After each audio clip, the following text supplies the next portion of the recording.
reason cannot be sounding true, but I start with 4 years old in go-kart. I am just 22-year-old, and there is plenty of time to get Formula One if I will get there.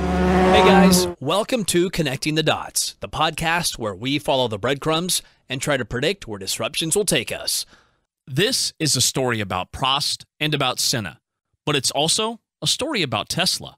It's a wonderful story about disruptors and disrupted, about new versus old, and about admired heroes versus seasoned players. It's a story of persistence and not giving up, and about bravery and risk-taking.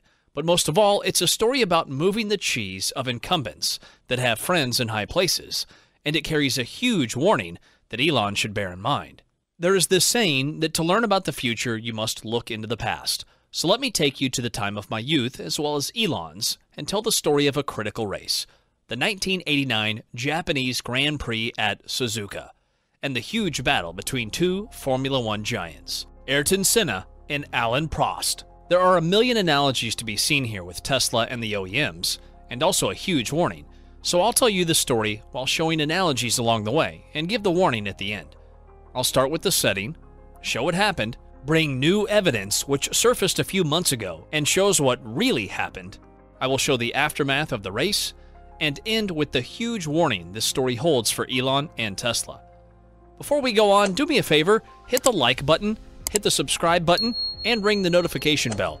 And if you want to support the channel, you can find a link to my Patreon or to buy me coffee down below. If you're short on time and only here for Tesla, you can head straight to the section called the Crucifixion. But I do suggest that you stay with me, because this is a heroic story of going fast and of playing dirty, of unbelievable talent and of bad blood, of life-risking feats at insane speeds, and of leveraging ugly politics and colluding. I may be waxing poetic, but this is the stuff that legends are made of. So whether you know the story or this is your first time, buckle up and get ready, because one thing I promise you is that it won't be boring. Let's start with the background of this video and the race itself. YouTube recently bombarded me with videos regarding critical race theory. Not being an American, I didn't even watch them. I have other things to do with my time. But being extremely associative, these videos brought to mind the Suzuka story, because of course this was a race, and this particular race was extremely critical. And thinking about that race, I realized that it reflects on Tesla's current position, teaches important lessons, and serves to inspire, but also warn us. With 2 races to end the season, Alain Prost led the championship. His teammate, Ayrton Senna, was the runner-up, and all other contenders trailed far behind. Prost was the sure champion, except in case Senna flat-out wins both remaining races. Anything less than that, and Prost wins the title. Winning 2 Formula One races in a row is no small feat, so should Prost even be worried? Of course he should, because the McLarens were faster than all other cars, and his nemesis was Ayrton Senna, the fastest man on Earth, and a guy known to eat impossible for breakfast. Senna could win races even when problems threw him to dead last place, and he had to overtake all drivers, so sure, Prost had reason to worry. But first things first, let's introduce the competitors. On one side of the rink, we have the incumbent, Alain Prost, and on the other, the disruptor, Ayrton Senna. 34-year-old Alain Prost, the professor, was precise, calculated, and efficient. His driving style was silky smooth and economical, which not only made him extremely fast, but also a constant finisher. What his consistency meant was that although he wasn't always the fastest driver around, he was usually among the fastest, and so race after race he won points. 29-year-old Senna was in my eyes a new breed of driver, one we would later see in Michael Schumacher, only much more fun. When pressing forward, Senna took risks others would not, or could not. He drove on the very limits of the car, using every ounce of grip and every bit of power to edge forward. His chances of crashing were high, but he managed to pull through because he was dedicated and total. He ate, drank, and slept driving, and he won more pole positions than anyone in history because he was talented like no one else. Unlike today's computerized cars, cars of that era fought for grip and threatened to kill you once their limits were reached. Yet Senna let his car dance on the road at the limits of adhesion. He had a God-given talent that I haven't witnessed anywhere else. A sixth sense of where the grip was before he turned into a corner. If you look at this Lotus here, even when it's going in a straight line, it is dancing. Absolutely. And there. You look at these and you think, Here we go. I can't do that. I think Senna's ability to be able to drive completely on the limit. Some of the laps he did, we know were unbelievable.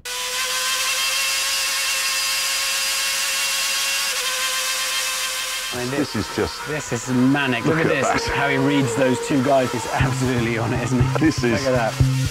Senna was so good at banzai last-minute qualifying laps that in his Formula One career he won an incredible 65 pole positions. He had this gift to just go and find, we could all find a tenth or two. The really great drivers can go and find a half a second or 3/4 of a second. However, Senna could do even better than that. In Monaco in 1988, he outqualified his teammate, the great Elon Prost, by a scarcely believable 1.5 seconds.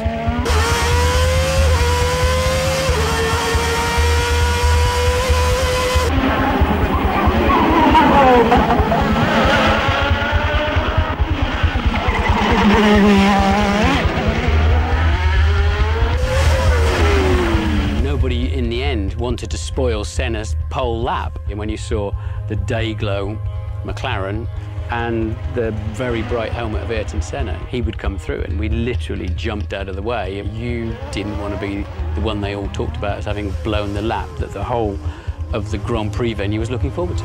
Making an analogy to current automakers, Senna's sheer brilliance in driving, his dedication, perseverance, and absolute speed made him more like Tesla, while Prost was more like Toyota at its heyday, precise, effective, and consistent. And just like Toyota and GM too, Prost had friends in high places, but more on that later. It wasn't just talent. Just like Elon works 20 hours a day, Senna too worked harder than anyone else. And what he used to say to us, to the Brazilian journalists, was that you keep on telling everybody that I love the rain, but it's not true. I hate it. I hate the rain, yeah. Yeah, you have to see how hard it is in there. That's what we like. The rear is a bit... yeah. Like you just had another gear, yeah. Another car. He was really bad in the rain in the beginning, and that's why he went out to the track to practice all the time that it rains, and then he became this rain master. He was so good because he was working so hard on details. And I improved the car also there and there, but he went in the fine details. That's why it was fantastic. So when I was his test driver at the beginning of the '94 season, after the second day he had a small incident and tweaked his neck, and that was it. The test was over as far as he was concerned. I came in the following day and he was there in the morning, and I thought, oh, okay, he must have made a miraculous recovery. But in actual fact, he was just there to listen to what I was saying to the engineers, to work out whether he could trust my feedback. And when I compare that to Nigel Mansell when I was his test driver, he would set a lap time and then he would bugger off to the golf course. Another analogy is that just like Elon, Senna could not stand injustice. And yet another is that like Elon cares about the people of this world, Senna cared about the people of Brazil, his poverty-ridden homeland. In fact, Senna is known in Brazil not only as their celebrated world champion, but also for being a big philanthropist who promoted various causes. To me, however, the following example shows best what Senna was made of. During practice for the 1992 Belgian Grand Prix, French driver Eric Comas crashed his car and lost consciousness. Senna stopped his car, jumped out, and risking his own life, rushed to the crash and saved Comas's life. Senna wasn't only a brilliant driver, but also someone who genuinely cared. Oh.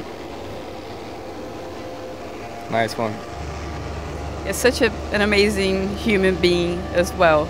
That's what everybody who have met him, they all say the same thing. So he was fearless, he was this amazing driver, very aggressive, but an amazing human being at the same time. Stopped everything. Yes. He was completely passionate, and he was also a very loving person, but he could also be really difficult to get close to. The car was a potential bomb, and he came and he stopped the main switch that the marshals could not find easily. Not that day, but from the following days, and came to him and thanks. So I didn't realize immediately that it probably saved my life, but then talking with the engineers and seeing the car, how the car was destroyed, and seeing the pictures, all the leaks on the cars, well, it's a day that maybe without Ayrton I could not talk about today. He was clearly a fantastic human being.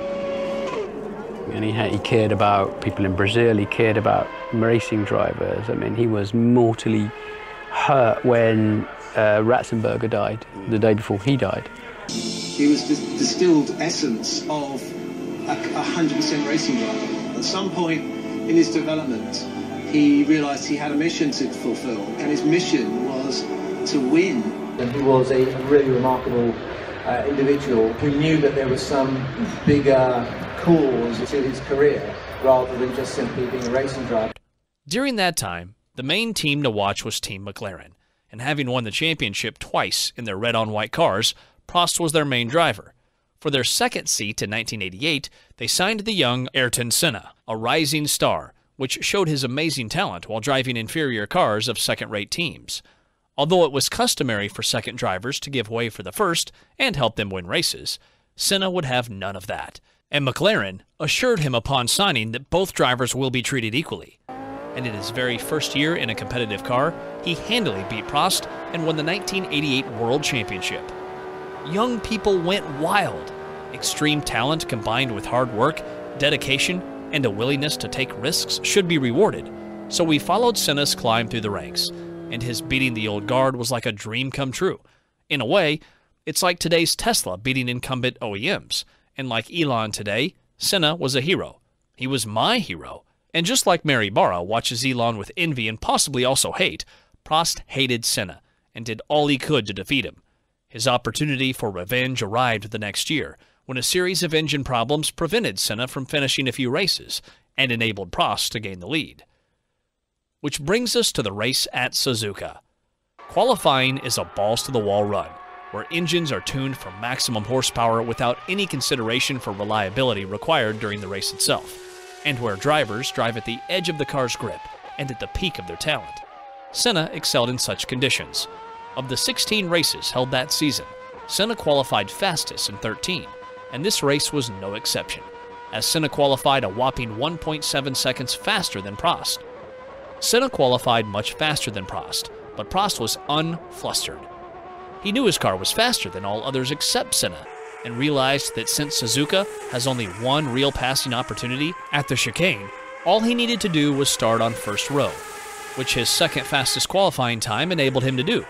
And then, with the car set up for speed, not cornering, all he would need was to beat the Brazilian off the line at the start, and he would have a considerable advantage during the race. Senna had to win to keep his hopes alive. Prost, 16 points ahead, said he would not be opening the door if his teammate came to overtake. The race started with Senna and Prost on the front row, but unlucky for Senna, his side of the track was dirty, which gave him a slow start, delegating him to third place, which he quickly improved to second. Take the dirty track part with a grain of salt, though, as some sources that I read just said that Senna's start was bad. With these high-strung, low-inertia engines and manual gearboxes, that sort of thing just happened. Lap after lap, the race went on, with Prost in the lead and Senna glued to his tailpipes, constantly trying, but never getting a chance to break through. Lap after lap, this went on, each lap eating away Senna's hopes of winning, until lap 47, where with only 6 more to go, the drivers started a chain of events so dramatic that it was forever written into racing history. To fully understand the situation, let's analyze the possibilities of overtaking. I previously said that Senna's only chance of passing Prost was while cornering. When going through corners, there's a specific line which is fastest through, and anything straying from it will take longer. Therefore, when 2 cars reach a corner, the car behind has the following options. If the driver in front makes a mistake and takes a slower line, the second driver can exploit it by taking a better line and winning the lead. But the professor rarely made mistakes, and there was only 1 corner each lap where this mattered, so Senna was left with only 2 options. The first was to wait for the next lap. Just take the fast line and follow Prost into the corner and out of it, waiting for him to possibly make a mistake later in the race. As we said, lap after lap, Senna did this, But with only 6 laps to go, the chances of Prost making a mistake were running low. Senna was getting impatient. He could either give up hope of winning the championship or go for the second, riskier option, which was to go fast in a slower lane. The most viable way to do this was by taking the inside lane, braking late so you would pass the lead car while it's slowing down, and effectively block it from continuing through the fast lane. The lead car would have to brake to avoid collision, thus opening the door for you to overtake. He often used to put us in a position that you were going to have an accident, and he would leave it up to you to decide whether to have that accident or not. When he wanted to overtake, he'd go on the inside and put the car in a place. If you try to take the corner, you're going to hit him. Yes, he would put you in a compromising position and then leave you to make the decision. And if you didn't run into him, then psychologically you were buried and finished. He would then know that every time after that he showed you a wheel, you jump out of the way. This is risky, but when done right, it worked wonderfully. In fact, Senna did this several times in previous races, which led Prost to clearly announce before this critical race that this time he would not open any doors for Senna and would keep them closely shut. If you wonder why Senna's only hope of passing was in the corners, consider this. Formula One cars have an immense power-to-weight ratio. The McLaren Honda that both Senna and Prost drove had 700 horsepower, which by today's standards doesn't seem much, but packed in a car weighing a featherweight 500 kilograms gave the cars a whopping 1.4 horsepower per kilogram. For reference, the Plaid Model S has 1,020 horsepower, but with a 2,160 kilogram weight, its power-to-weight figure is only 0.47 horsepower per kilo. In other words, since power equals mass times acceleration times velocity, then theoretically, if we ignore other limiting factors, such as tires and gear changes, the 1989 McLaren's acceleration was 3 times the acceleration of a 2022 Plaid Model S traveling at the same speed. When Senna followed Prost into a corner close at his heels, Prost's slight lead enabled him to hit the accelerator just slightly ahead of Senna, which practically slingshot him forward. This created a gap that with identical cars, Senna had no chance of closing until Prost slowed down for the next corner. And the cars weren't even identical. Both Prost and Senna excelled in setting up their cars. With Senna, it was sheer driving and engineering brilliance, as he constantly worked with race engineers, helping them to find new ways to make the car handle better. For example, Senna also contributed to developing the original Honda NSX's highly praised suspension. Well, he was responsible in some way for the design of the NSX. Oh, really? Yeah, they had an Ayrton Senna version of the NSX that didn't have a sunroof. It had a solid fixed roof, and I think they did some different modifications to the suspension. With Prost, it was more a matter of tactics and how to time the entire race against the competition. True to his Professor nickname, right before the race and without Senna knowing, Prost removed the gurney flap on his rear wing, which reduced his car's drag and increased its straight-line speed at the price of cornering grip. The McLaren's different setups gave their drivers clearly defined strengths and weaknesses. Prost was definitely quicker in a straight line, Senna visibly superior under braking and into corners. This setup ensured that Senna would have no chance of catching up with Prost on the straights, and with only one corner slow enough to enable overtaking, Senna's outlook seemed grim. "I felt very comfortable," Prost said later, "in control of the race. I knew that to have any real chance of winning, I had to lead from the start, which I managed to do. Once I was in front, I felt calm. The car was fantastic. I had an occasional problem with the engine cutting out, but it wasn't bad enough to be a big worry. If Senna were going to get by, therefore, it would have to be by acrobatics, capitalizing on the major advantage of his high downforce setup into corners." Around lap 40, Ayrton switched to a fresh set of tires, which gave him even more grip, and at the end of lap 47, he made his move. Senna flicked the wheel right, left the braking to the very latest, then went down the inside, relying on Prost to back off and let him through, as there simply wasn't room for two. Let's see how this turned out, and take note of the commentator's verdict on the event. And if Prost comes up to any of them, this is the opportunity that Senna's looking for, and he's going through. Ouch! Oh my goodness, this is fantastic. They meet. This is what we were fearing might happen during the race. And that means to say that Prost has won the World Championship. Alain Prost, World Champion of 1989. Well, and just look at this, because Ayrton Senna, who can get going again, but he's been pushed, that's outside assistance. And I'm afraid to say that that is all over for Ayrton Senna, and it was his own fault because of the slow corner. He wasn't past Prost, and he went into a gap, and Prost had every right to turn into him there, and I'm afraid that was self-inflicted. So what happened there? Did Senna arrive too late and crossed Prost's way when he was already turning in, or did he manage to make a clean run but Prost intentionally crashed into him? Some, like the commentator here, were sure Senna was at fault and put both drivers at risk, while others, like me, were certain that Senna made a brilliant move, which Prost stopped against all rules. This debate continued for decades, and it wasn't just theoretical, because, as we will soon see, this wasn't the end of the race. The angle from which the original TV footage was shot made it hard to determine what happened. Freeze-framing this footage showed in my eyes that Prost turned in early, intentionally taking out Senna, but others thought differently. Let's watch it from the driver cameras.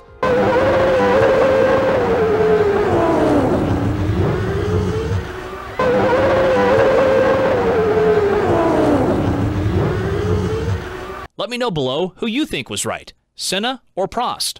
Last year, however, 32 years after the event, someone released to YouTube forgotten footage from another camera that Japanese television used but never aired. From this angle, it is very clear that Prost did not turn into the corner. He intentionally turned in early, aiming at Tesla, not the corner. I wrote Tesla, not Senna, but decided to leave this Freudian slip in the text because it is fitting.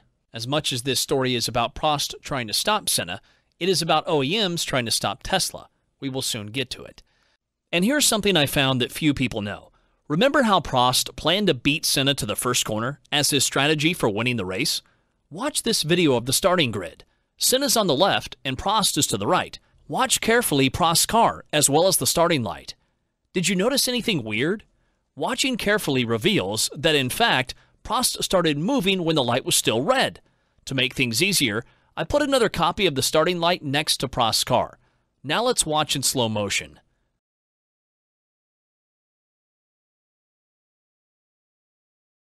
In other words, Prost should have been disqualified right at the start, thus giving Senna an easy win, but somehow this was overlooked. So Prost crashed into Senna, and they both found themselves immobile in the escape road. Prost started exiting his car, mission accomplished, job well done. Senna, however, refused to give up. You know how Elon said, optimism, pessimism, F that, we're going to make it happen? As God is my bloody witness, I'm hell-bent on making it work? Same goes for Senna. He beckoned race stewards to push his car backwards to get it untangled from Prost's wheels, then push him forward and jumpstart his engine.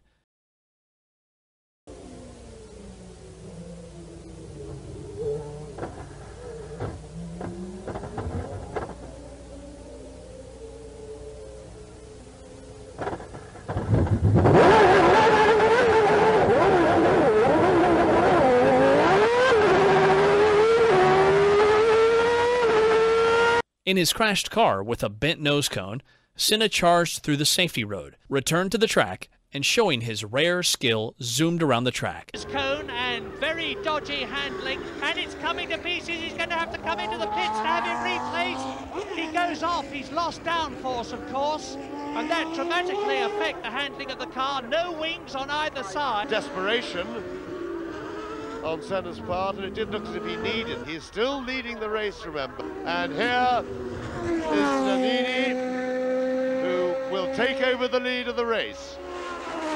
Yes, indeed he will, and the question then will be, can Ayrton Senna, with this new nose cone, depending on what the position is, either regain the lead or retain the lead? Well, we're watching now for Nannini. Nannini is in the lead!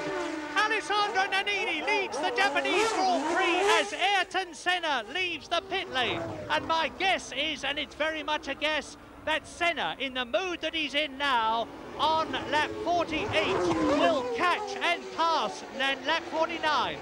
Can catch and pass Nannini and then win the World Championship if he wins in Australia. with a new nose cone, Senna returned to the track, a man on a mission. He charged after Alessandro Nannini, who by now led the race. Lap after lap, Senna broke the lap record until he closed the gap on Nannini, and at the chicane, pulled on him the same trick he did on Prost, only he was closer and faster, and Nannini didn't make a fuss of it. Senna finally led the race, and a couple of laps later was first to cross the finish line and get the checkered flag. And here comes the part which is relevant for Tesla and Elon. After a heroic feat of driving and character, Ayrton had won the Japanese GP. All round his slowing down lap, he seemed to be wiping tears from his eyes. An emotional race was over, or so he thought. When results were announced, Senna was disqualified for driving through the runoff road.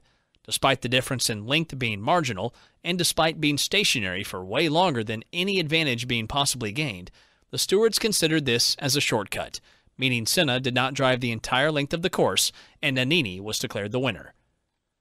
McLaren appealed the stewards' decision, claiming inconsistency in officialdom. There had been other occasions on that very year when a driver had missed a chicane without suffering consequent disqualification.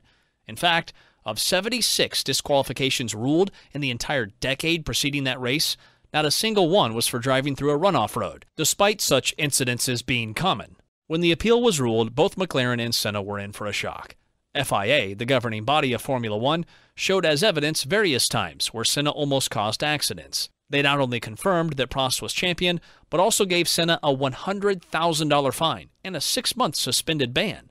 Now is the time to add that just like GM and the UAW enjoying a great working relationship with President Biden, Alain Prost enjoyed such a relationship with his compatriot FIA president, Jean-Marie Balestre. FISA President Jean-Marie Balestre imposed a further 6-month suspended ban on Senna plus a $100,000 fine. McLaren found the steward's decision and appeal procedure extremely suspect. It bore absolutely no semblance to the case that we were fighting. Several key issues were put forward. What was originally document steward's decision number 17 had become steward's decision number 16 with a very badly executed change of the 7 to a 6, and we were faced with an additional document number 17 which brought out other issues which we were asked to defend. What we're fighting for is a consistent application of the regulations. Fairly strong rumours that FISA have said to him that if he continues to pursue any sort of civil action, they may indeed think very seriously about taking his entrance licence away from him. Now, if that is the case, my interpretation of that is blackmail. FISA have been fairly consistent in the far as that they're inconsistent. They hand out fines like they're going out of fashion, and they can range from $500 to $500,000. In my own opinion, it just seems to be totally at the whim of Mr. Balestre. After Prost exited his car and saw that Senna had left the crash scene and returned to the race hell-bent on winning, he walked straight to FIA's tent to talk to his benefactor, Balestre, which found a way to stop Senna. I remember being sitting in the lunch at the airport the next day, and I said to Elaine, "You did the 2 biggest mistakes of your life." I said, "Why?" He said, "Well, first of all, why did you go off the car when, they both shunted, and if they push both, Ayrton have to come and change the nose because the nose was destroyed, but your car was perfect." "Oh, no," it was a big bang. It was a big bang, and the right wheel was like that. "Yes, but the left wheel was also like that." He laughed, but in fact, his car had nothing. He could stay in the car, They push both the drivers, they do the same thing, they probably didn't penalize anyone. But instead it was war with the FIA. As a result of that, Ayrton was given a fine and a suspended ban. Going into the 1990 season, how was Ayrton's state of mind? Was he very negative? Negative. He retired. The injustice of it all and the threat of ban caused Senna to quit racing once the season ended. He resigned from McLaren, stopped his physical training regimen with no intentions of ever returning. He had enough. It took loads of persuasion to convince Senna to reconsider, because if he quits, they win. Here's what McLaren boss Ron Dennis had to say. Effectively decided to retire, and of course he phoned me up and said, "I'm not going to race anymore. This motor racing world is unjust, it's not fair, it's amoral." Really the key was, in the end, I just kept saying to him, if you stop, they've won. This is exactly, you're not winning if you stop, you're losing. Oh boy. In other words, Prost should have been disqualified for jumping the start, yet for some reason, nobody mentioned this. Through superior skill and determination, Senna succeeded in beating Prost to the chicane's turning point. Prost did an illegal and dangerous move, intentionally crashing into Senna's car. Senna overcame this, and through an unbelievable feat of driving, he won the race. The distance between him and Nannini at finishing was larger than whatever shortcut the escape road provided. But despite his intentional hit, Prost was rewarded with championship. And despite being right, the powers that be favored Prost and made sure to rob Senna of his chances of a championship. Senna was declared dangerous. They gave him a hefty fine and hung a sword over his head in form of a suspended ban, which could have effectively destroyed his racing career. Senna, like Elon, spoke his mind out when feeling mistreated. He publicly declared this a manipulation of the championship, and his war with Balestra almost resulted in him not being granted a racing license for 1990. Now, let's get back to Tesla. If you're a Tesla fan, I'm sure you're used to Tesla being handed the short end of the stick whenever possible. For example, Biden's Build Back Better EV subsidies were supposed to help the environment, yet they gave union-made PHEVs higher subsidies than non-union, but cleaner battery EVs made by Tesla. And I'm sure you're used to mainstream media spreading fear, uncertainty, and doubt regarding Tesla, but Tesla has amazing talent. Their pace of innovation is unparalleled. Their products have long waiting lists, and so on. So all these Tesla can handle. However, I now fear that Tesla's opposition has escalated its attacks by orders of magnitude, and since handicapping Tesla didn't work, dots I connected clearly show that new plans arranged by GM, the UAW, and the government call for giving Tesla the Balestra, just like Senna was given. In other words, through superior skill and determination, Tesla succeeded in beating GM and Ford. GM, media, and other forces spread FUD and tried to hurt Tesla's chances. Tesla overcame this, managed to raise funding, pass production hell, and produce best-selling cars with huge profit margins. And despite Tesla doing no wrong, the powers that be favor GM, and I fear they will now make sure they will rob Tesla of its success. They show Tesla as dangerous by setting to public roads half-baked self-driving packages, which doesn't use LiDAR and constantly gets into crashes. They will not only fine it whenever possible, but mostly hang swords over its head and hog-tie it with tailored regulations that will significantly limit its chances of success. My friends, we're about to face some tough times soon. It won't be easy, but we don't have to take it passively. In my next video, Hog-Tying Tesla, I will connect several dots and show the dirty plan that I fear has been put in motion. I will provide candid footage to support my claims, and I'll show what Tesla can do and what we, as Tesla supporters, can do to help stop this plan. To get a heads up, make sure to subscribe and hit the notification bell, and while at it, don't forget to hit the like button. Meanwhile, let me know in the comments below what you think. Did Prost intentionally hit Senna, or did Senna barge dangerously into his path? Did FIA punish Senna innocently, or did they show favoritism towards Prost? Who is your favorite Formula One driver of all time? Prost, Senna, or someone else? Which racing series, if any, do you watch? And if you previously watched, then why did you stop? And to check your initial view before watching my next video, do you believe it's even possible that GM and the government are colluding to stop Tesla? Let me know. I read all your comments. A huge shout out to my latest patrons, Stephen Gouletas, John Anderson, Daniel Varghese, Ellis C. Verdon, Evie Juice, and Clinton Williams.